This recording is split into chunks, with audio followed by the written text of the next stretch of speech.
Fuel prices are a killer at the moment. Here are some ways you can potentially save hundreds, if not thousands of dollars a year in fuel. Let's get into it.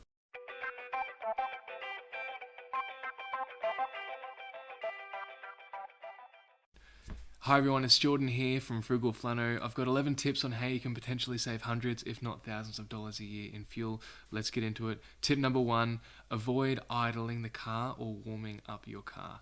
If you are sitting there idle waiting for someone to come back, there is no point leaving it idling, wasting fuel, unless you're using it for air conditioning or heater or playing the radio. But even then, I would consider just turning the car off and opening a window or rugging up a little bit.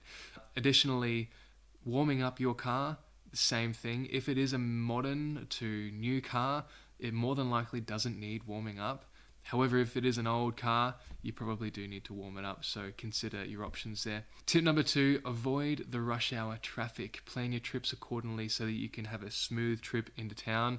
That doesn't always happen. However, if you can potentially do that, you will save heaps of fuel by not slowing down and speeding up, as opposed to just coasting in. So consider planning your trip accordingly. Tip number 3, avoid the air conditioning or using the heater in your car. This can consume up to 10% more petrol. So if it isn't that bad, you can potentially, like I said earlier, open a window or consider rugging up, as you will save a lot in fuel. Tip number 4, avoid putting the pedal to the metal. Taking off lights or speeding up a hill does consume a hell of a lot of fuel. You are better off just taking your time and gradually coming to the speed that you need. Tip number 5, tire pressure. This is something that is often overlooked and forgotten about, but this will save you heaps of fuel if you have your tires at the right PSI. If you don't know the recommended PSI for your car, you can just Google it. Tip number 6, consider a more fuel efficient car. I would probably only consider this if I was currently looking to buy a new or used car. I wouldn't buy a new or used car just for the fuel efficiency because it's a bit of a waste of money. However, if I am looking to buy a new or used car, I would absolutely be looking at the fuel efficiency because that is the thing that's going to hit the budget. That is what I'll be looking at. Tip number 7, check out the ACCC website, that is the Australian Credit Consumer Commission. They have developed a petrol price cycle website which will predict if petrol will rise or fall over the next 7 days. I'll put the link in the description. Tip number 8, remove dead waste in your car. Anything that you've left in your car that you can't be bothered taking out after shopping or school bags, or even the roof racks that you have in your car or the tow ball. If you remove this dead weight, you will absolutely save in petrol, so consider doing that. Tip number 9, ride a motorcycle or a scooter.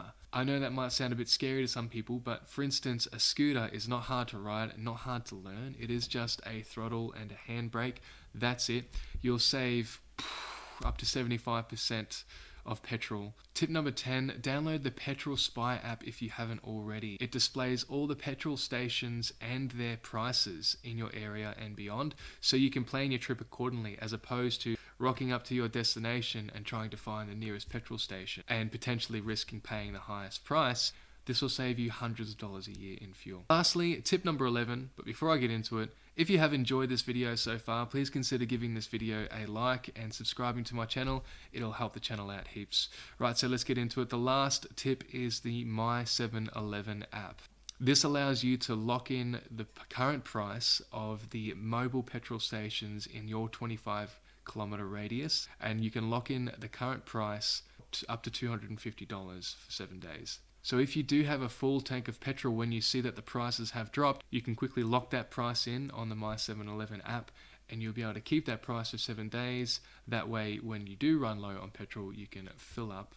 While the prices are high, you'll have the lower price. It is an amazing app and it'll save you hundreds in a year as well. So I hope these tips helped. If you have any other tips on how you save money on petrol, please put them in the comments because I'm keen to learn and I'm sure anyone watching this is keen to learn as well. But until then, I'll catch you next time. Bye for now.